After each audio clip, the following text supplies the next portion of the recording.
That's dope. That is so dope, man.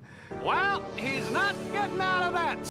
So that is who did all that? That animation. I actually have him right here. Carlos is joining the show. I'm excited to have him. Ray's like, great to see my boys do a collab. Shout out to Ray. But Carlos from Patriots of the American Republic and the one who did those graphics there. How you doing, man? I'm doing good, brother. How you doing? Good. So how do you even do that stuff, man? Like that 3D animation? Are you doing that all on the computer? How do you do that? Yeah, so it actually is all done in the computer. I have a team of really talented artists, so it's not just me. Everybody contributes. Everybody brings their own talent, right? Art is very diverse, right? Some people can just do modeling. Some people do animating. Some people specialize in just character design. So everybody has a specific trait. And what we've done is we've kind of harnessed the strengths of each of those artists and put them where they're best suited, and that's the end result that you see. Wow. So are you drawing them like on the computer? Like how do you draw the concepts for the Transformers? If you're just joining, I played an intro and Carlos does this 3D animation stuff and bringing back like Transformer type stuff. How do you draw it on the computer or how does that work? Yeah, basically, we have 3D software programs, right? And with everything in 3D, it starts with basic shapes. So we start with a basic cube or a cylinder or a sphere. And each of those are comprised of lines, points, and faces. And you start manipulating and adding on and taking away and pushing and pulling until you get the product that you want. That's crazy, man. Did you go to school for that or how did you learn that? I actually did go to school, but I self-taught myself before I went to school. I went to school basically to get my degree, kind of make my parents proud, type of thing. And but I self-taught myself even prior to that, so I had a leg up when I went to school. Dope, man. Rubio, what's up? Haven't seen you in a while. Rubio the Cocker Spaniel says Galvatron is amazing. Megatron was better though. Megatron was dope. This is from your channel. Now, did you do this?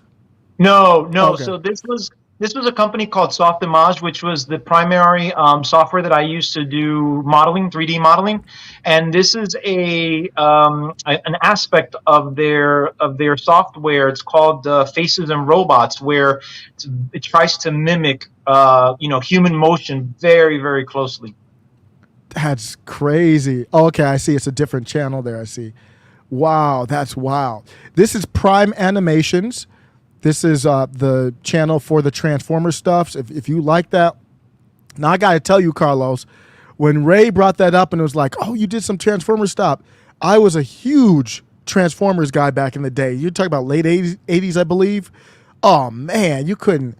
I still have an unopened Transformer in my house right now that my parents got for me. I think it was birthday or Christmas or something.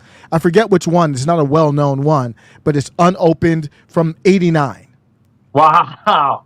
Hey, that's pretty good. That's actually going to be worth a couple of $100, I would imagine. You're right. Last I looked, I'm not going to sell it unless I'm in really dire straits. But I think it was exactly $200 last I looked. So Yeah. you know that stuff. So do you have a lot of collectibles? We're just getting to know Carlos before we get into some of the inflation and all these other type of topics. I do. I still collect to this day. The three things that I mainly collect are Transformers. I do the Marvel Legends stuff, and I've just recently got into the Gargoyles from NECA Toys. So yeah, I have a little collection. The Gargoyles, that's dope, man. That's Yeah. another classic series from back in the day. Oh man. So did you watch like Batman? Oh, that's dope. So are they still selling? Like, are you like getting like from people putting them on eBay or something? No, no, this is a company that's they're modeling. I started modeling them, I think, towards the end of last year, and Oh, they're coming out with the entire cast, from what I understand. But the sculpting is really phenomenal. Very, very well done, to be quite honest with you. really? So they're bringing back like retro toys Yeah, or yeah. sculptures. Yeah, no, they're action figures. They're a Oh, hefty actually, price, mhm. but like I said, the sculpting is just phenomenal. I mean, look at this Bronx's face. Just Wow, yeah. that's So yeah, dope. Yeah, so I've got a couple of things. I don't do a whole lot, but I do. I'm very selective with what I do collect. Nice, nice. So I'm hoping that young Ripa, we talked about the Ripaverse the other day. You're on Ray's channel. I'm hoping that he can get into the sculpture type stuff. But the animation, man, that's a whole nother. I mean, that looks like some movie quality stuff that you're doing there. Do you have any projects upcoming with that before we move on to your other stuff? Yeah, I mean, right now it's just a fan-based project, right? I mean, the team that I put together, we're just huge Transformer fans. We wanted to eventually pitch this to Hasbro, but and we sent them a request, but they never replied. So we just continue doing it as a hobby, and and who knows what'll come of it the day of tomorrow. Oh man, cool stuff. And Carlos, you just launched. I think it's perfect timing with this channel that you and your brother Saul launched together, and Yep. it's called Patriots of the American Republic. So this is the channel I want to really promote. You taking time, and I've always said when somebody grabs a mic and they speak their mind, I don't care if I agree or disagree with them. Anybody, as long as they're authentic, it's much respect, and that's what I'm seeing here. Why did you start this channel? Man, it's something that I've been wanting to do for a long time. When I saw the animosity from the left towards Donald Trump, it really set something inside of me to say, "Wow, this is not what our country's built on. It's not built on lies or lying, creating propaganda, essentially." And so I always had the desire, so reconnecting with Saul. Saul's actually my brother-in-law. I'm married to his sister. What we ended up doing was we ended up talking about it, and we both got on the same page and said, "Man, this is the time right now where we really gotta put some together, more so specifically for the Hispanic community." Why? Why the Hispanic community specifically? Because unlike American TV, right? The English channels have your right and your left, right? You have your obviously your CNN, your MSNBC, your CBS, and all that other garbage on the left. And then on the right, you've got your Fox, your Newsmax, your OAN, right? Arguably, and so there's information from both sides for people to make their own determination and come to their own conclusion based on their research. On the Hispanic side, we don't have that. We only have two news stations, which is Univision and Telemundo, and they're both leftist. So how does the Spanish community get alternative information? How do they get other information that isn't biased towards one side, right? And that's what we're hoping to do. We're hoping to balance that. Excellent. That is a big battleground in this informational, I call it an informational civil war that we're in. It's a big battleground because I'm hearing certain people are buying up certain Latino like radio stations and all kinds of stuff, because I think the impression, and I had the impression also, that people immigrating here might go towards the Democrats. But I don't know if that's the case. My parents are Jamaican. First generation. Me and my brothers here, and obviously we love this country, and my parents do as well. So I don't know. Maybe I missed something. Let me ask you, when we see this illegal immigration that I think both you and we want legal, it done legally, but is it wrong to assume that all of that will go towards Democrats? That's a great question. And to be quite honest with you, it's very difficult to make the assumption. You can draw conclusions off of the percentages, right? High percentage of Hispanics do vote Democrat. And why? Because we're fed a lie that Republicans are racist and they're white supremacists, right? And we've been told that. I mean, I heard that when I was a teenager, right? So by default, as a Hispanic, I have to vote Democrat, which is what I was told. And so as I grew up as an adult, I realized that wasn't necessarily so. And when I got into politics and I really understood what the two parties actually stood for, I'm like, wait a minute, Democratic Party does not align with my values. So it threw me into the Republican Party. Now, what's interesting when we're talking about immigration and illegal immigration is that most of the on both sides of the spectrum, right, their values are very conservative. They're very traditional. So what happens is, as they come in, they're fed that lie, which then drives them over to the Democratic side, because who wants to be associated with white supremacists and racists? Yeah. What's the first thing that comes to your mind when you hear the word Latinx? Garbage. You, Utter garbage. We actually talked about this on one of the episodes that we recently did from last week. It's how the Democrats pander to minorities. We actually did talk about the Black American community and the Hispanic community likewise. And one of the topics that we did touch on was the Latinx nonsense. And it just, for the most part, I think that if we look at Latin American countries, they don't even know what that is. I think that is a term that's mainly used here, and it's a new term, obviously, here in America. And obviously, it's used by the left wing, the left wing party, because the normal, I'll say normal, I won't even say Republicans or conservatives, normal Hispanics don't associate with that Latinx stuff. yeah, I think was that the episode where you started about you talked about Biden when he said you ain't black if you don't vote for me. Yeah, That's I saw right. that at the beginning. I was like, damn.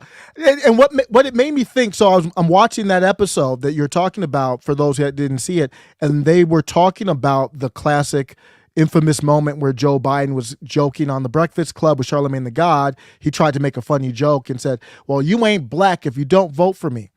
And what I took from that for you guys, I didn't expect you to talk about that. And what I took from that is, man, things don't happen in a bubble. You do something like that, disrespecting people, other people see it. Like you Yep. saw it and you're like, wait a second, something's wrong. Even if there's black people who ignored it, you didn't. Yeah, yeah. Well, I put myself in the shoes. Imagine if, I just imagine if Joe Biden has said, "Well, if you don't vote for me, you're not Hispanic." That's insulting, right? Because that means I can't think for myself. Because of my nationality or my skin color or whatever my background is, I'm supposed to be put into a box, and I utterly repudiate that, because that's not true. And as a matter of fact, one of the ladies from The View, I think it was Sunny, who looked at Ana Navarro and said, "Wait, you're Hispanic, aren't you supposed to? Why are you Republican?" Is what she said. And again, they tell the truth subtly when they think nobody's really paying attention. I've been saying the same thing. If you listen closely enough, they will give you the information that you need to know. They try to lie. They try to put this, exterior on it, like it's good for you. That's what they're doing with this Latinx. They're like, "Oh, this is good. This is good." You take it. And then what really rubbed me the wrong way, I want to hear your thoughts on this, is they've clearly got feedback that many in the Latino community, if that's the right term to say, the Latino community is rebuking it. They don't like it. They don't want it. They don't know what it is. They're looking at you like you're silly. And they're still doing it. What does that tell you about them? That it tells that, number one, they really don't care about the Hispanic community, and we know that, right? Because if they were, remember, this is the party that gets easily offended by everything. Everything offends them, right? You call somebody a woman and it's offensive, right? And so here they're being told, "Hey, listen, this is offensive to the large population of the Hispanic community. Stop it." But they don't care about that. They want to placate to the smaller ones, to the small group. Why? Because they shout the loudest, to be quite honest with you. I kind of compare it. I compare the left and the right like two twins. You've got one twin that is well behaved and is just sitting there doing whatever you're telling it to do, and then the left is crying, pouting, throws himself on the floor because they didn't get the toy at Walmart. And then as a parent, you kind of cave and you give them the toy. That's kind of how I see the left. They just throw tantrums. Yeah, and with all of that going, that's kind of like the cultural battle. Along with that, we've got like rent, and we've got gas, and we've got all these inflationary issues happening at the same time. That's, to me, like almost throwing a match onto a fire, or something that will be an accelerant to already make a toxic situation even worse. So we can transition into the inflation topic. This article I had here kind of touched on it. I mean, we're talking about in all walks of life. We're talking about from grocery store to gas. Rent is the big one too right now. They're talking about here on CBS News, is your state offering hero pay, stimulus, or rebate checks? And why are they saying that? It's like Americans in some parts of the country are getting extra cash to help offset blistering inflation. That's a real sentence there.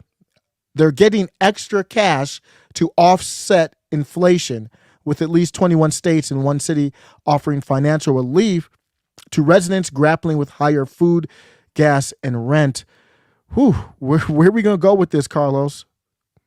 Listen, it's pretty interesting because remember the official position was that there was no inflation, right? It was just simply transitory, and that it would soon level out, is what we were told by this administration. And obviously, the puppet masters at the left wing media, right? They repeat everything that the administration says until, guess what? Until they can no longer, hide the truth that it's not transitory, that there is inflation happening. So then what happens? Then they pivot over to, well, it was because of COVID, and the reasoning behind that. There may be some things, but then when you look at it as a whole, it still doesn't make sense, because in the midst of COVID, we didn't see this happening. And you could say, well, eventually it'll catch up. Okay, we're in 22. It's already been, we're going on almost completing our second year when things aren't going back down, right? So that lie kind of, pushes out of the way. Then you get into the whole, well, it's Putin's war and stuff like that, right? And again, it's just it's none of that. It's bad policy.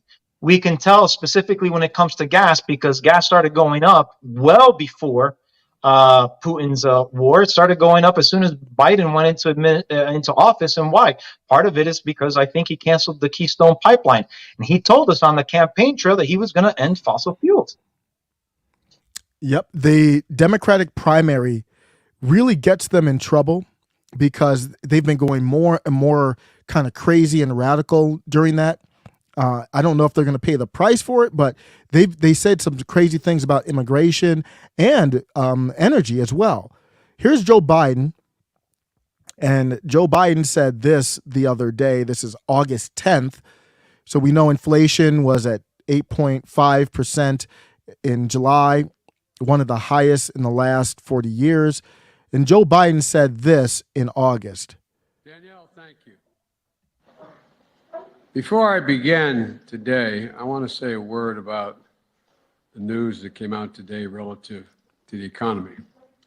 Actually, I just want to say a number: 0. Today, we received news that our economy had 0% inflation in the month of July. Oh, my goodness. So what they're saying there is because it was 8% in July and 8% in August, that means it's 0. They're just straight up lying to people. Yep. So, and then most people don't understand what's happening. So inflation did not get worse, but we are at 8.5%. Yep. And how do we combat this with, they are doing a good job with this, I don't know, nobody really watches mainstream media. I don't know how this is working. But I think they are being effective in getting this narrative out there. How do you counter this? I think you're trying to do that with your channel. Yep, we're trying to counter it. It's very difficult because there is an information a war based on information. You've got the left saying one thing, you've got the right saying another thing, and we actually do tackle that in our fake news segment. How do you determine what's real and what's not in today's day and age? You literally have people purposely telling you what's not true, and these are supposed to be professional journalists. That's not what the First Amendment was made for, ladies and gentlemen. If you're purposely lying and you're supposedly a professional journalist, you're not a journalist. You're a propagandist, and let's call it what it is. And so we have to. I think one of the best tools that we can do is time. Time is going to reveal who's lying and who's telling the truth. Here's a good example. Maybe I'm jumping ahead, but regarding this thing about the IRS. As I'm looking for links today to send you, I came across on the Google search. It had one article from I think it was Vox, and it said at the beginning of the month, no, Biden's not adding 87,000 new IRS agents. And then 6 days ago from Forbes, it says, yes, Biden is adding 87,000. And we see that within the context of the inflation bill, right? Yeah, let's look at that. Vox has that headline. I saw it as well. Here we go. Vox says what the new $80 billion for the IRS really means for your taxes, and it says in that it changed. So if you look at this screen here, they're doing these I think this is called a stealth edit. I'm just learning this, but you see, this is the Google. Well, it's DuckDuckGo, but in the DuckDuckGo, the title is the IRS really hiring 87,000 new auditors? So this, I think Tim Pool uses the word weasel words. Yes. It's really so. No, they're not all auditors. They're hiring 87,000 more, and it's over 10 years. But they're hiring 87,000 more employees.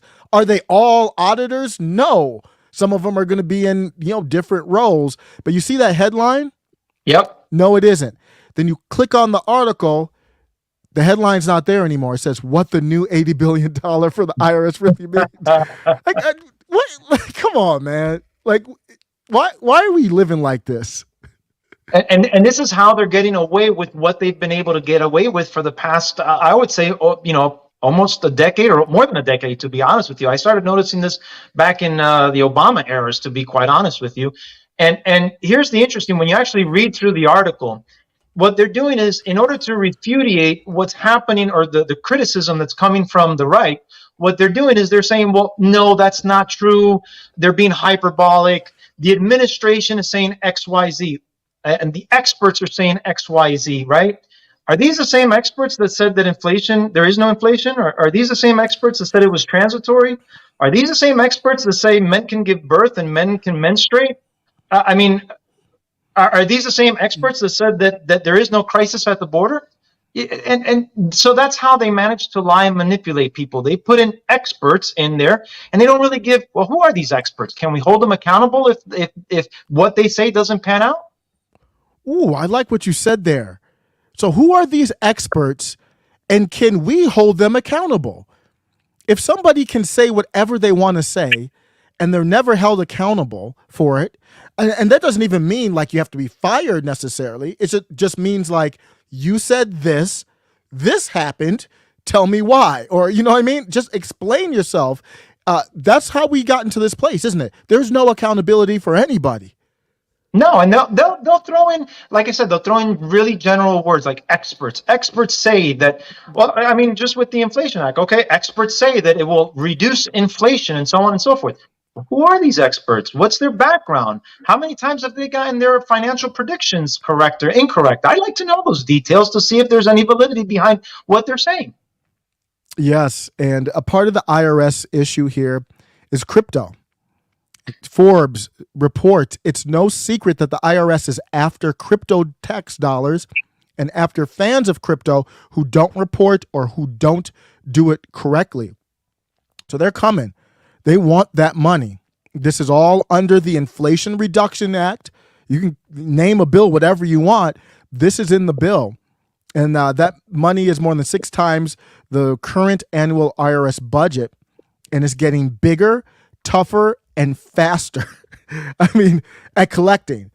So that means it's getting scarier. It is, and reading through the some of the details that I've been able to read through. I haven't read through all of it, obviously, but I have read through. I've been in finance since I was 20. I'm going now on 44 this year, right? So I've been in the economic world for that amount of time, 24 years, and I'm really confused as to how this is going to drive down inflation. If anything, it looks like, and the amount of spending that they're talking about, it looks like it could add on. I mean, let's take a look at, for instance, gas prices. Gas prices are starting to go, or have started to go down in the past, I think, month and a half, maybe, right? Why is that? Mm-hmm. Well, there was a report that came out like about 2 months ago saying that Biden was pumping into our reserves, and that he was going to pump into our reserves until October. Or September, October, something of that nature. Okay, and that's what's driving down the price. That's awesome, great. Well, what happens at the end of that? Are the policies going to change to keep them low or keep decreasing them? And then on the reserves, are we going to refill them, or are we going to keep them, or are we going to keep depleting them? Right. So just because something is a short-term fix doesn't mean that it's a good thing. And we got to look at the long-term plan. What policies are going to be in place to help improve the situation overall? And I just don't see it with this bill or act. Yeah, they haven't sold me on it, but not in the least bit. Jamie Raskin was asked about this, and somebody caught him out in the streets. Then when you catch these politicians out here in these streets, I'm talking about as a journalist with a microphone, funny things start to happen. So it's called the Inflation Reduction Act. So Mr. Jamie Raskin, how is it going to reduce inflation? As soon as the act goes into effect, I hope that all of the provisions will begin to work. I know that those who've been blaming President Biden for the inflation going up are now giving President Biden all the credit for inflation going down. So we're moving things in the right direction already. And what parts of the bill do you think will quickly work on that specifically? Next question. If you missed that, he went on for a good 15 seconds talking about the provisions and what it's going to do. And the reporter says, well, oh, okay, cool. What exactly, how is it exactly going to do that? Moving things in the right direction already. And what parts of the bill do you think will quickly work on that specifically? What parts of the bills? Let's get specific, Mr. Raskin. What parts of the bill? Bill do you think will quickly work on that specifically? Next question. These are the people who are leading us, and it's a motivating factor. Let's just say I'm kind of tired of the nonsense. I'm kind of like you. I'm 44. I'm tired of the nonsense. It is. It's. You know what's interesting? I don't know who I was talking to yesterday, or maybe it was this morning. I was just chatting back and forth, and I said, you know what? For the Democratic Party to really base its name on democracy, it's really doing a lot of tyrannical movements, very similar to those of the Castros and the Maduros and the Chavez and so on and so forth. I mean, look at this, for instance. We're talking about 87,000 IRS agents coming in. They're going to expand, and look, what percentage of that is going to be, auditors, right? All right, who are they going to go after? If you look at that article on Vox, they're talking about, and this is how they trick people. Let's go after the wealthy, the millionaires, the big corporations, so everybody can pay their fair share. My mom's from Cuba. I'm sure that you saw that on our segment. My mom heard the same stuff back then from Castro before he came into power. The exact same stuff. It's like, wait, why do the rich have what you don't have? Let's make everything even. Let's get money away from them, and look what happened, right? So that's part why the majority of Cubans are Republicans, is because they heard all that nonsense before. But here's the interesting part. You really think they're going to go after the big corporations that have an army of lawyers? No. That's going to tie them up. They want money fast. They want a return on that $80 billion. Yes. And I want you to say that again. And I think that's one of the reasons why Florida turned MAGA red right now. I mean, it's going really solid red. Cubans, Venezuelans down there. You said that your mom heard the exact same thing from Castro. Is that what you just said? Yes. Yep. My mom, and you can ask, I think Pitbull's from Cuba, or at least his family, his first generation. He touts the same thing. He said, I heard all this stuff, my parents heard all this stuff. And it's true. That's how socialism went into Cuba, is by pinning people against people, specifically class, right? It was the rich against the poor. And what happened, and if you ever bring my brother-in-law in, so he could tell you this is the exact same thing that happened in Venezuela. Why? Because Fidel Castro became buddy-buddy with Hugo Chavez and gave him all his notes on how he took over Cuba, and well, we see how Venezuela is right now. That's something to think about, is to wrap those ideas inside of the Western culture, the Constitution, and America. That is not an easy task. That's something to behold, for them to be able to do that. I mean, I don't know how they did that. Like, how do you trick people into this type of ideology in a country that typically that's not how we view things? Well, that's a great question. And I think if we look at 2016, Bernie Sanders, who's a socialist, a self-proclaimed socialist, look at the popularity that he had and the movement that he had, and free, free, free, free, and wealth disbursement. And so we've gone into this culture where we're all victims, or at least the people on the left, they see themselves as victims. And so, yeah, I want what that person has. And why should I work 40 hours a week and so on and so forth. And what they talk about it, wealth disbursement, right? The words are very tricky. And although on paper it sounds great, nobody's going to be poor. Okay, but once you allow the government to take, they're not going to stop taking. They're going to keep on taking, and that's how tyrannical governments come into play. You know what? I'm going to bring this up since we're talking about it. I actually had a concern, and I want to come from the standpoint, and we'll come back to the IRS from a standpoint of how do we. Maybe there's not a way to work. That's why I'm stuck in the middle, because I do have some left-leaning stuff, some right, some libertarian stuff. But how do we talk to somebody? So Nina Turner, I don't know if you're familiar with her. She's a left. She's a political figure, and she was running for the House and didn't make it. And she's big on, and many people on the populist left. I think these are good-hearted people. One of their top positions right now is getting their student loans paid off. So let me read this. But I paid off my loans. Isn't a good enough reason to send 45 million Americans into debt. So she's saying the excuses that other people are saying, the feedback to people, people say, I want my loans paid off. Then people say, well, I paid off my loans. So she's trying to combat that. Isn't a good enough reason. Personal responsibility isn't a good enough reason. So people say, well, don't you have the responsibility that you took out the loan, that you got to pay it back? They need to learn the lesson. Isn't a good enough reason. So I'm bringing this up. That is one of their big topics. If we were to sit down with someone, I want to bring populist left people on and have a good discussion, no debate, no argument like that. But what would you say to somebody who says, Carlos, I want you to pay off my loans? That's my number one issue.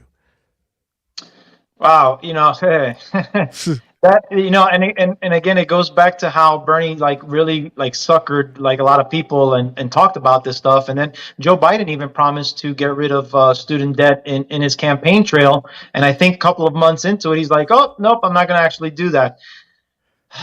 It would be nice. It would be nice to eliminate everybody's debt.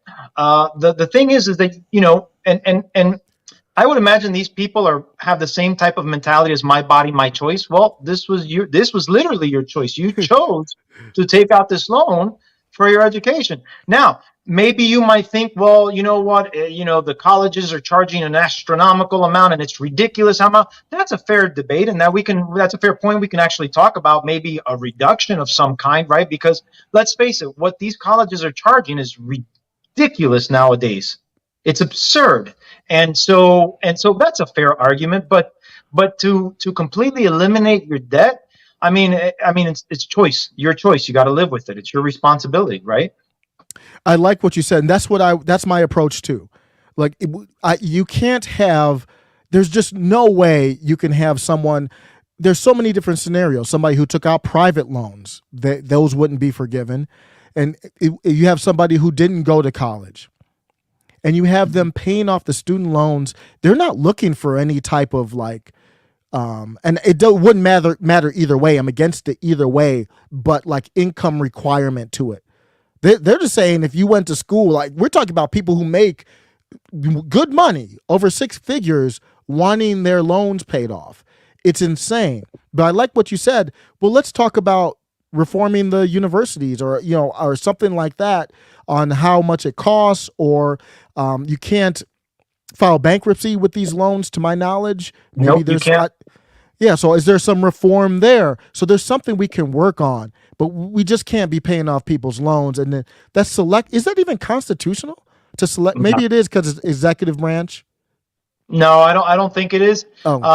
The thing is that, we can come up with different ideas on how to pay down. Maybe a 0% interest rate would be fine. If the government were willing to do that. I mean, from what I understand, they're pretty low as it is. But I mean, you took out the loan, you signed it. I mean, imagine. All right, well, why stop at student loan debt? Why not? You know what? Somebody Somebody come paint my house for me. Somebody come paint my car for me. Yep. You know? And the only thing I can think of is that these institutions are left leaning. If the universities were not left leaning, they wouldn't be talking about paying off the loans, in my opinion. Just like they talk about defund the police, they wouldn't be talking about defund the police if the police unions were left leaning. The teachers unions are left leaning. They never talk about doing anything to them. So grain of sand says you'd have to give everyone the same amount of money. I don't think it's that complicated. I agree. But when we're talking about the IRS, we didn't talk about this. We didn't talk about this aspect of it yet. They deleted the requirement that new agents be willing to use deadly force. So they had a job posting online, and they said the IRS is hiring. Part of the hiring requirements was an ability, a willingness to use deadly force, carry a firearm, and be willing to use deadly force if necessary. What is this? Is this a new FBI? I mean, what is going on here? This is Big Brother government, right? Trying to make sure that Uncle Sam gets every single cent that's owed to him, right? The government needs to have a way to pay for all of this ridiculous spending, because they know that if they continue to print money, it's going to add more to the inflation and devalue the currency. And we already know that's economics 101, right? That's basic stuff. So how then do they get to pay for all these programs? They're gonna lie to you and tell you that they're going to tax the rich. Ladies and gentlemen, taxing the rich is the dumbest idea. It emotionally sounds great, but I want to give you this example. And like I said, I've been in corporate America, for the past 24 years. When you're in behind these meetings, these corporate meetings, when the numbers are all going up like this, everything's good. When the numbers start to go down, that's when strategies have to be in place. And how do we turn things around? And we got to get them back up again. So if you have, let's just say, a $10 million loss from last year to this year because your taxes went up, you think companies are going to be like, oh, well, it's only 10 million, no big deal. Listen, if they were okay with losing $10 million, they probably wouldn't be in business, because no company's okay with that. Right? What they're going to do is they're going to figure out a way, how do we make up for those $10 million? The two quickest ways is going to be through the front end or the back end. Right? Front end is going to be, well, we're going to have to raise prices. We're going to raise prices to the products and the services that we provide. That's the easy one. Who gets impacted? The consumer, us. The company doesn't bill that. We do.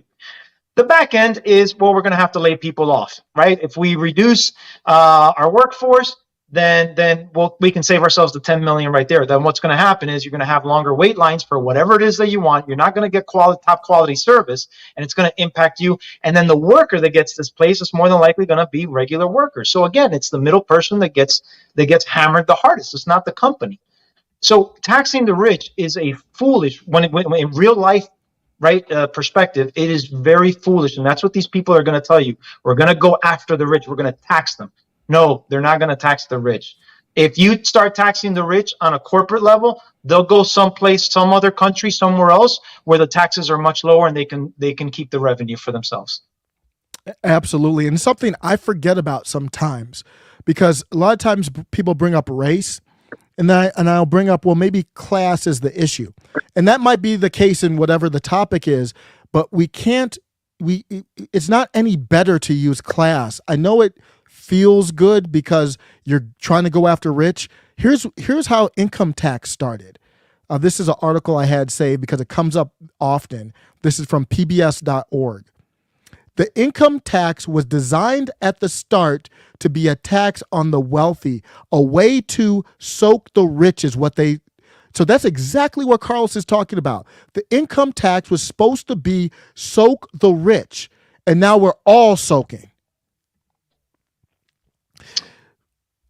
So yeah, they trigger emotions. You know what I've noticed in the past couple of years is these people, they love to, and I call it emotional warfare. What they do is they trigger an emotion from you and they get you to react. And I'll be very transparent. During Obama's second run, during his campaign trail, he actually got me with this, because it was the first time I had heard, let's tax the rich, get the rich to pay their fair share. And I remember I was just leaving my job at a mortgage company, and I was like, you know what? okay, this is a policy that I can get down with. Let me hear more about it. And so as he finishes his speech or whatever, I remember I'm pulling up into the highway, and I start thinking. I said, when have I ever been in a corporate meeting where the company is okay with losing money from last year to this year? And I go, no. So that's not really going to work. And it got me for a moment. It got me emotional for a moment. And when I thought logically, I said, that's not going to work. If I'm a company and you're starting to raise my taxes, let's just look at it on a state level. I'm going to go to another state that has lower taxes.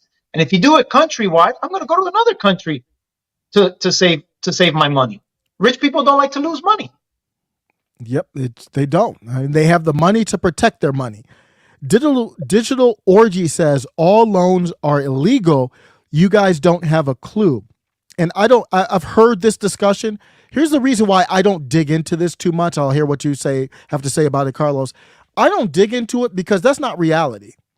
Yeah. Like, you can say that they're illegal, but but they're happening. So in what world do you live where they're illegal? They're happening right now. And I'm starting to feel that way about the Constitution too. I mean, what is it there for if people just blatantly just ignore it? I mean, what's the purpose? What's your thought on that, Carlos? Yeah, I mean, obviously it's not illegal because banks do it. You've got institutions that do it, right? It's how you get a mortgage. It's how you get a car. It's how, credit cards are used.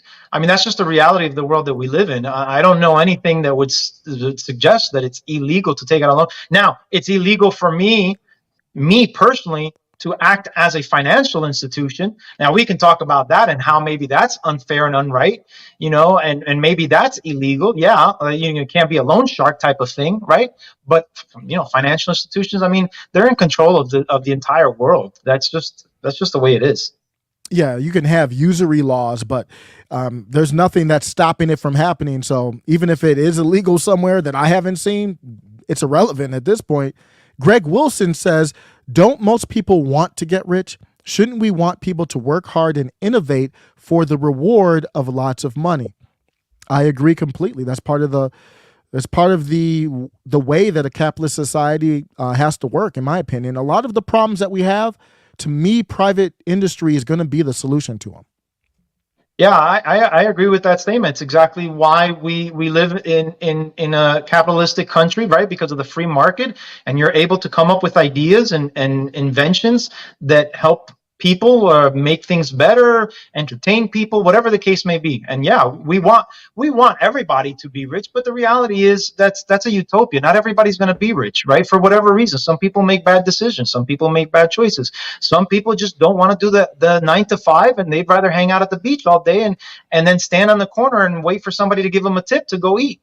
That's just the way it is. It's been like that since the beginning of time. Yeah. So let me run this by you, because I don't think we've got to, maybe a little bit, we haven't got to talk about this, because this is probably something that you wouldn't agree with. But let me make the case for you just briefly. Believe it or not, I am for a universal basic income. Are you familiar with that? The idea of, Andrew Yang made it famous recently. Mm-hmm. Yes, I remember him saying about it. Yeah. So here's my big disclaimer with that. It's not on top of anything, any safety nets going on, welfare, Section 8. All that would be gone. So anything, disability, Social Security, anytime the government gives a check to a person right now, gone, done. And take that money and maybe money from a little bit elsewhere and repurpose. So you're not adding any more safety net. You're just keeping the safety net money where it is now. And you cut everybody a check, $1,000. There's no red tape. As long as you're a complete citizen and you're not in jail, you get 18 or older, you get $1,000 a month. And if you want to pay off your loans, pay off your loans. If you want to go buy some drugs or something you shouldn't, just don't get caught and hemmed up. You can go, you do whatever you want to do with it, but that's it. What do you think about that idea? Wow. So I'd have to ask a bunch of questions, like, how do you determine seniority? How do you determine whether, job function, right? Because are you going to tell me that a doctor is going to make the same as a person who's flipping burgers at Burger King, right? And even within Burger King, right? Do you have the manager who's taking on a good amount of responsibility, or the person that just clocks in, does their 4 to 8 hours and then leaves, right? Because some managers actually, work 8, 10 hours, 12 hours is their salary, right? So there's a lot of things that I see with that. And if we're talking about giving, let's say, 18-year-olds automatically $1,000, well, what motivates them to go out and get another job? Right now, we're living in a different generation than when you and I grew up with. We couldn't wait to become independent. We wanted to leave mom and dad's home like at 18 right away, get our own place, get our own job, get our own car. And I've heard it from several friends, including family members, where this generation, they have kids that want to stay home all day long and play video games. They don't really want to go out and get a job. They're okay making minimum wage and living in a room and just existing, if you will. Yes, and then we have a question. Grain of Sand says, would my idea raise inflation? In theory, I would argue it would not, because I am not creating any new money in circulation. We are dealing out all kinds of government money for all different types of things for people, from disability to Social Security to welfare to Section 8 to whatever these programs are. I'm stopping that. So I'm not adding any more. I am very much against adding money to circulation. I think that's insanity. So in theory, that shouldn't raise prices. What you might see, Carlos, is these 18-year-olds, they might be playing video games. It's only $12,000 a year, so you're still going to have to be in your parents' crib. You're not going to be really living nice, but what you could do is maybe you do a DoorDash.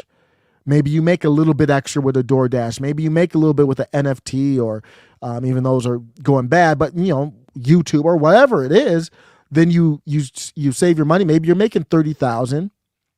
It's not exciting, but maybe you're hooked up on Meta and you're in your apartment and you're fine.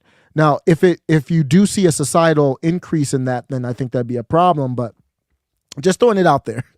Yeah, no, it's an interesting concept, and you'd have to come up with a bunch of specifics, like what would you cap at? Like, okay, if you're giving somebody $1,000 and they make $80,000 for the year, do they stop getting that $1,000 a month? You know what I mean? So you'd have to find out a cap of what you'd be willing to allow people to go up to, right? Stuff like that. Yep. Well, good. I want to take it back to the IRS agents. This Thomas Massey tweeted this, and he's tweeted, in case you thought the IRS needed 87,000 more agents to help you with your tax returns and audit billionaires. This is a sitting member of Congress tweeting this. Watch this. Highlights from the IRS Adrian Recruiting Project. Let's take a look, just about a minute and a half. Congress recently appropriated funds, so the IRS is currently looking to hire more special agents or CIs nationwide. We're looking around, starting around $60,000, $70,000, somewhere in there. And then the advancements are you'll move up, one level every year for the first few years. So an agent that's been in the field for a long time can top out at around $175,000 a year, as well as benefits and retirement. These aren't actual police officers. They're students posing as special agents for the IRS, arresting a man who is wanted for tax evasion. Who are you guys? What is this? We're the IRS. You're under arrest. You're going to jail, buddy. Most people don't even know that the IRS has criminal investigators who use their accounting skills and their authority as a special IRS agent to help solve tax crimes. Under this scenario, these students find the owner of a landscaping company has several vehicles that may have been purchased from monies not reported through his business. After an undercover interview using a wireless mic, the special IRS agents find that Dodger, who is selling his business, has 2 sets of books. You ever done any landscaping work before? Just in my front yard. Ammunition, handcuffs, and first aid is generally what everybody wears, and then it just depends on the individual and what else they want to carry. And no tasers. No tasers. That's what. Okay. Does that make sense? Yeah. And in the end, they're taught how to use their skills and finally arrest the mock offender. But we want to identify, hey, police, we're here with an arrest warrant. We're going to be taking you to jail today, okay? That's what they want to know, because they're going to start asking questions like I did. Who are you? What are you doing? Why are you putting me in cuffs? What did I do? So that's the recruiting. It doesn't look like this is going after, even if you want to make the case like it's going after the rich of the rich, that's not what it looks like there. No, it's funny because the example that they use, it was a small business owner, it looked like, right? Didn't look like some some Rothschild, right? They're definitely not making those mistakes. Man, We here's the scary part, Osiris. It's not just the IRS, right? I don't want to be hyperbolic. It's all the stuff that we're seeing, right? It's what the feds have not only what they did last week, but what they've been doing, right? They've been under a lot of scrutiny these past 7 years, or even more, going back to Fast and Furious, right? We're looking at the mandates that were put in, and how if you didn't do such and such and so on and so forth, you were going to be dismissed from work. You couldn't go into a restaurant. You couldn't go into a concert. You couldn't live your life. There's a lot of these tyrannical things that are happening, and it's really troublesome for a free land that we claim to be. Yes, and I think Donald Trump is not immune from criticism here. And we talked about spending, and this is an area that the left is not good at. It's like pay off loans, do this, do that. They don't care about the spending. So sometimes they'll say, hey, all the big companies got bailed out. Like Crystal Ball was on Bill Maher and pointed out, hey, the Fed bailed out all the private equity firms. Yep. She did.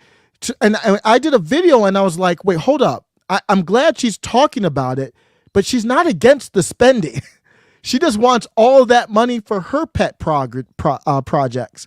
This is the CARES Act, I believe. Yeah. And you sent me this. This is from 2018. Rand Paul is very big on this.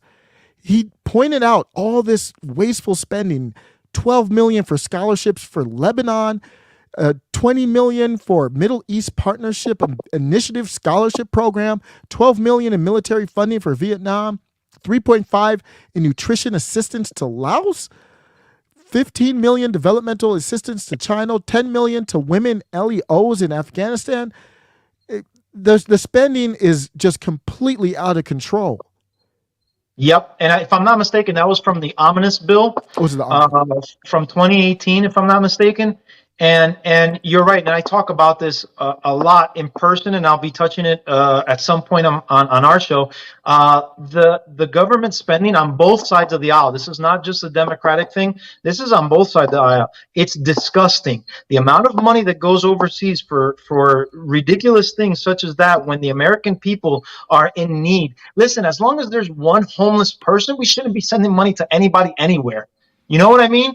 As long as there's one American family struggling, none of this money should be going anywhere. We need to secure ourselves first. And let me be clear, America, because the false narrative is that, oh, you mean white America? No. I mean America. I'm not white America. I'm American, right? And that means every legal U.S. citizen here in this country needs to be taken care of before we start sending money especially for ridiculous things such as that. Yeah, and it's all stemming from, in the last couple years, I've never researched it until the last couple years, the Federal Reserve is the kind of the way they're able to spend this money, because they have unlimited funds. We don't have the money. Where are they getting the money to do these things? It's from this bank that's supposed to have congressional oversight that just seems to do whatever the hell they want to do. Yep. 54 billion plus counting to Ukraine. I'm not counting, actually. During a time where inflation is high, during a time where people are struggling to pay gas, food, rent, etc., we're sending billions of dollars. We're still sending billions of dollars, and it's not just to Ukraine. I can't remember who it was that said it, but I think there was like 300 million that was designated, and it might be in this CARES Act, to Botswana for their gender study program or something like that. What? Really? It's ridiculous. Yep. And here's Steve Bannon right now. This was at CPAC. And you want to know why I'm kind of rolling with MAGA? This is for real right here. It's hard for me to believe that this is a psyop, because some people, the biggest thing that I get, Carlos, is people are starting to see, okay, I see why you rep MAGA. And for me, I mean it just populist. I don't really mean it like some people do. And people are like, okay, I kind of see why. But then they say, I don't believe that they're being honest. Man, when you talk about ending the Federal Reserve at CPAC, I don't know how that can be a psyop. You're riling people up to end the Federal Reserve. Let me play the clip and hear what you have to say about it. Sure. One last thing. The biggest scam they have, the biggest con, is not just the appropriations process and how they fund it. It's the Federal Reserve. Okay? Okay? Did you hear that, Carl? I don't know if it's kind of quiet. The crowd is like, they're kind of stunned. Yeah, they're like, what? What did he just say? They're like, wait, what did you say? Not just the appropriations process and how they fund it. It's the Federal Reserve. Okay? Okay? It was almost like a gasp, like, oh my gosh, I can't believe he said it out loud. And you can see he's going down the line. I'm not going to play the whole thing. He's going down the line of end the Fed. Do you support that message? Do you believe it's real, or is it a psyop? Very interesting. I'd like to hear more on his ideas, right? Because one thing is I don't usually run with things that come out just off of the deep end, right? Again, emotional warfare, right? It triggers an emotion and I have to jump. I wait and I look and I consume and I observe and then I analyze. What I can tell you is that our government is vastly corrupt. They're not doing things that are in the interest of the American people. They're doing things that are in their self-interest. And that is for darn sure. And we do need change. And I'm not talking about the Barack Obama type change, right? We need actual fundamental change here within this country so that these politicians can stop lining up their pockets and we can keep our own money, because I mean they're taxing us to death here, to be honest with you. I mean, the amount of taxes that I have to pay just out of my regular paycheck, I could afford to buy another house, or I could afford to actually put away for my kids' colleges, and I can't right now because, number one, I have a big family, but number two, it's just the amount of taxes. And then when we talk about the influx of illegal immigration and all the spending that goes on there, listen, I get into these debates all the time. It's like, they're not taking any of our benefits. Listen, the fact that if you have to hire more agents, that's an expense. Equipment is an expense. Holding facilities is an expense. You put more judges to take on these cases from these increased numbers. That's an expense. The travel is an expense, right? The public defender, because these people don't have the money to hire an attorney, that's an expense. If you get the medicine, food, whatever, it's an expense. And it's all coming out of our pockets. And then you got states like New Jersey that are willing to offer their illegal immigrants free college tuition completely paid for. What? Yeah, I think that's good. I think what I like here though is this is advancing the conversation, because how it started in 2016, it was build the wall, lock her up. And somebody in the chat said I never heard Steve Bannon say end the Fed before. I've heard him say a lot of things like that. That to me is like a graduation, an evolution. And whether we all agree with it or not, for me, I am all in on ending the Fed. It's a hard thing to do, but it's advancing the conversation. How much more advanced is it to talk about ending the Fed, abolishing the ATF, abolishing the FBI? 2016, it was lock her up and build the wall. Like, this is growing. Well, I'll tell you one thing, and you kind of alluded to what MAGA means. I was not on MAGA right away. I actually was voting for Dr. Ben Carson, I really admire Dr. Ben Carson, and I think I shared this on Ray's show. It's pretty interesting, the political cesspool that has been divulging since then, right? I got called a racist for disagreeing with Barack Obama. And I told the guy, I said, well, you're implying that I'm a racist because Barack Obama is black and I'm not agreeing with his policies. Well, let me ask you this. I'm voting for Dr. Ben Carson, who last time I checked is also black. So how does my racism work there? Needless to say, the guy deleted me and never answered the question. So once he dropped out of the race, I knew where I was going, because even though I struggle with Trump's personality and his persona, however, his policies and everything that he was saying, I agreed with, right? This is my country. I was born here. I wasn't born in Cuba. I wasn't born in Peru. I was born in America. So when I hear "Make America Great Again," that's what I want. That's what I've always thought since I was a teenager. Why are we sending our jobs overseas? Why are we allowing all this illegal immigration to come in? Why are we not putting our country ahead of everything else? Like Osiris, it's just common sense. you might love your neighbor, but your house comes first. Yes. Absolutely. It's the same thing with our country. And so when I heard that make America, put America first and America first, it resonated with me, and I became MAGA, at that point.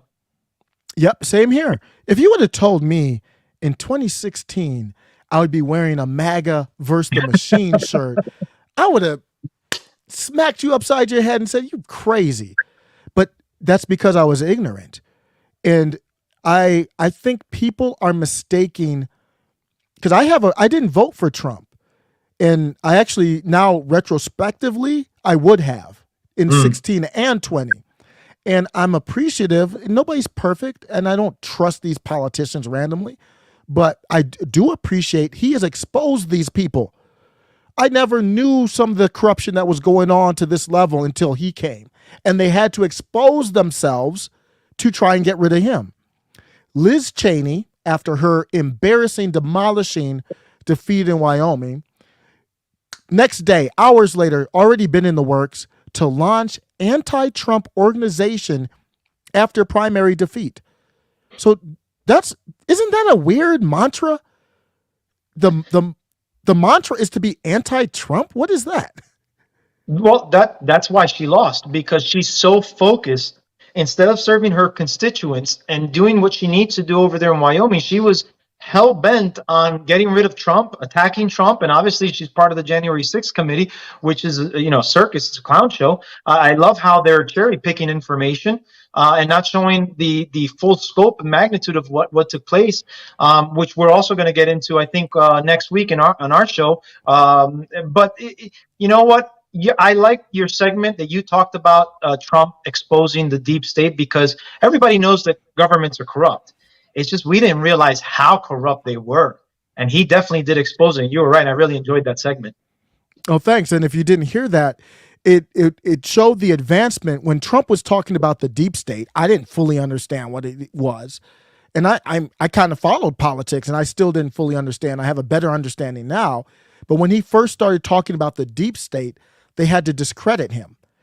Yeah. So they said there is no deep state. Trump is an idiot. Literally, he's an idiot. CIA, ex-CIA general Michael Hayden said he's a conspiracy theory. He's an idiot. Then you see articles like within the next couple years, there is no deep state, but maybe there should be one. Like, wait, what? Then recently they said you'll miss the deep state when it's gone. So you saw the progress. Without Trump, you wouldn't see that progression. So that's what you're talking about. But this Liz Cheney stuff, the spokesperson, I want to make sure that it's not in my words that they're anti-Trump. This is a Liz Cheney spokesperson. Jeremy Adler said in coming weeks, Liz will be launching an organization to educate the American people about the ongoing threat to our republic and to mobilize a unified effort to oppose any Donald Trump campaign for president. How do you define, and I'm going to tell you what that really means, but she's literally defining her organization based on hating somebody. That's dark stuff. It absolutely is, and I don't know if you heard her speech when she accepted defeat. Right, it was really interesting, her choice words and her comparisons with Abraham Lincoln, and how Abraham Lincoln lost his initial race for Senate. I'm not sure if it was Senate or Congress, but he lost, and he eventually ends up winning a presidential election and becoming the president. Right. And I thought that was really interesting. Was she subliminally telling us that even though she's losing today, that she's going to be making her run for president the day of tomorrow? You know what? I think back in the days, I think back in the 80s, actually back in the 90s, actually, when I was in high school, I took psychology. They said that schizophrenia was a detachment from reality, is how it was defined. And my gosh, we are living in times where people are just really detached from reality. If this lady thinks that she can run for president and has a support of the majority of the Republican Party, she's delusional, because she doesn't. I mean, she lost by over 30 points. That's huge. Crazy. Here's the clip that Carlos is talking about. The great and original champion of our party, Abraham Lincoln, was defeated in elections for the Senate and the House before he won the most important election of all. Lincoln ultimately prevailed. He saved our Union, and he defined our obligation as Americans for all of history. Speaking at Gettysburg of the great task remaining before us, Lincoln said that we here highly resolve that these dead shall not have died in vain, that this nation under God shall have a new birth of freedom, and that government of the people, by the people, and for the people shall not perish from this earth. So that's Liz Cheney comparing herself to the great. We were on the podcast talking with Ray about ranking presidents, one of the greatest of all time, comparing herself to Lincoln. It's a level of derangement that is hard to comprehend. You're absolutely right. But I think she did it purposefully because she had it written down, and I think it was a signal to say, hey, because based on what she said, and I love that speech from Lincoln, right? Based on what she said, it was yeah, I guess it would have been appropriate. That's fine. But she threw in the fact that he lost the House and the Senate seat, but he won the president. That's the key indicator to let me know what her plans are the day of tomorrow. And I think she's really foolish. She's gonna suffer a mass defeat unless she starts doing what Democrats do and do shady business, right? Yeah, so we know that she's planning to sabotage something. These people are vindictive and they're very crafty. They know how to do politics. So I'm going to do this, and then we'll leave out on how people can get in touch with you. Pinned in the chat is the channel, is Carlos' channel, him and his brother-in-law Saul. They grabbed a mic, and they're talking, and I'm listening. So the channel is up in there. It's Patriots of the American Republic. Excellent stuff there. But so you see Cheney to launch anti-Trump organization. What I really think that is replace the word Trump. Whenever you see the word Trump nowadays, what they're trying to do is conflate populism. So they're going to take, it would be, so imagine if this headline said, Cheney to launch anti-populist organization. That would read totally different. Yeah. They're taking, because the Trump stuff is a populist movement, meaning power with the people in general, and they're turning it to Trump. So you can say, oh, anti-Trump. Yes, I can be anti-Trump. If it said anti-populist, nobody would really be rallying like that. They'd be like, ew, that's yucky. They'd be like, that's nasty. What are you talking about? It would expose what they really are. The verbiage is important. You're absolutely right. It is important. And these people play around with words a lot, right? Didn't they change what the definition of a recession is? What from a traditional definition, right? They are very, very slick with that stuff. And that's why we have to pay attention. That's why we have to educate ourselves. That's why we have to really put a close ear to what they say and how they say it. Time is going to be your best friend, right? The Cheneys have a long history of being corrupt. They really haven't done much for the American people. They've done really good for themselves, just like the Bidens, just like the Bushes, just like the Clintons, right? They formed this dynasty, and really the top winners have been themselves and their family members, the people around them. It hasn't really been us, and we can see it because we're living through it right now. We're living through this president where none of us are really winning unless you're around his circle or on the higher end of the hierarchy, right? Yep, absolutely. Well, thanks, Carlos, for stopping by. Great discussion. We're going to have to do it again, more topics, more often. Please don't hesitate to support. If anything that Carlos is saying right now resonates with you, I would challenge, even if it doesn't, it's a good opportunity for us to get to know how we think. I think for the channel, it's going to resonate with most people. But I do have some populist left people who are on the channel. Link in the description in the channel. They said, shout out to Carlos. Thanks, Carlos. Thank you for stopping by, Greg Wilson. Great discussion. I really like it. And that's exactly what I'm saying, Nathaniel. Trump T equal populist P. It's the same thing. But if you can demonize one person, it's very hard to demonize everyone. And that's what populism, that's the challenge with that there. So let us know any last thoughts, how to support you? Any other social media? Yeah, absolutely. So my brother-in-law Saul is working on our social media platforms. I'm predominantly taking care of the editing and the filming and coming up with the topics. So he's going to be taking care of the social media pretty soon. We're going to be up on Facebook, and I want to say, I don't know if it's Instagram or Twitter, but he's going to take care of that all soon enough. We'll obviously announce that once we're good on our channel. I just recommend that people would come in. If you know people who are of the Hispanic background and really don't know about politics because of the language barrier, right? Shoot them on over to us, right? Each episode that we do is both in English and then we translate it in Spanish, right? One of the things that came out was Dinesh D'Souza's 2000 Mules. The whistleblower on there, the Democratic whistleblower, she came on and said they specifically target Hispanics because of their ignorance, their age, and lack of communication, which really insulted me, and I got really ticked off about that. So I remember that. If you've seen that movie, it's the one where she was, I think she was anonymous, where she shadowed out. Yep, that part hit me too. Man, think about how evil you have to be. Like, who would do that, man? That is crazy. But yeah, taking advantage of people who don't know the language, just say, hey, sign here, or I'll fill it out for you, all that kind of stuff. So great. Thanks a lot, Carlo, for stopping by. Have you seen this video? I've been ending maybe I'll get tired of it at some point. It's so simple, but have you seen this with Harriet Hageman? No, I haven't.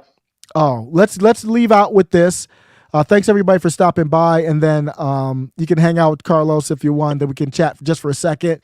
Sure. But check. It's 2 minutes, but I'm ending like every live with it now because it's just so dope to me. That's how crazy the Dems are. That I'm getting hype off of Harriet Hageman now. Take care, everybody. We're fed up with the Green New Deal and the socialists who created it. We're fed up with the attacks on our fossil fuel and energy industries. We're fed up with an open border. We're fed up with human trafficking. We're fed up with fentanyl flooding our country. And we're fed up with illegal immigration. We're fed up with critical race theory. We're fed up with boys competing in girls' sports. We're fed up with... Absolutely. We're fed up with the liberal media, Twitter, Facebook, Google, and YouTube for blocking conservative speech. We're fed up with our government and universities censoring conservative thought, canceling debate, and rewriting history. We're fed up with the corruption in the FBI, the Department of Homeland Security, the CIA, the NSA, and the poison court. We're fed up with mask mandates, vaccine mandates, the CDC, the NIH, the WHO, and the misinformation campaign surrounding COVID-19. And we're fed up with Anthony Fauci.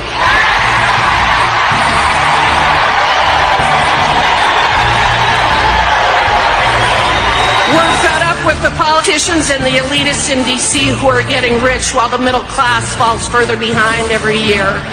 We're fed up with Joe Biden, with Nancy Pelosi. We're fed up with the January 6th Commission and those people who think that they can gaslight us. And we're fed up with Liz Cheney.